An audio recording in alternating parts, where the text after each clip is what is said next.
أنزلنا عليك القرآن لتشقى إلا تذكرة لمن يخشى تنزيلا ممن خلق الأرض والسماوات العلى الرحمن على العرش استوى له ما في السماوات وما في الأرض وما بينهما وما تحت الثرى وإن تجهر بالقول فإنه يعلم السر وأخفى الله لا إله إلا هو له الأسماء الحسنى وهل أتاك حديث موسى إذ رأى نارا فقال لأهلهم كثوا إني آنست نارا لعلي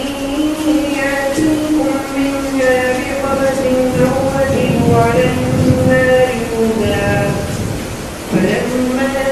أتاها نودي يا موسى إني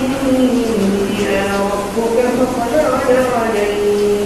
إنك بالوادي المقدس طوى وأنا اخترتك فاستمع لما يوحى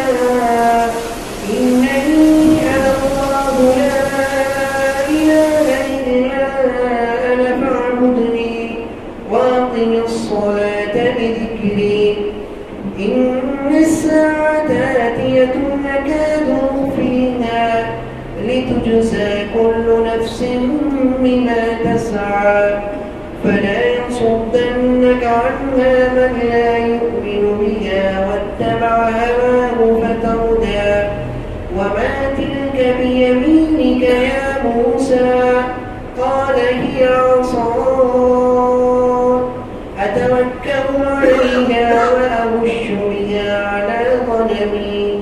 ولي فيها مآرب أخرى قال ألقها يا موسى فألقاها فإذا هي حية تسعى قال خذها ولا تخف سنعيدها سيرتها الأولى واضم يدك إلى جناحك تخرج بيضاء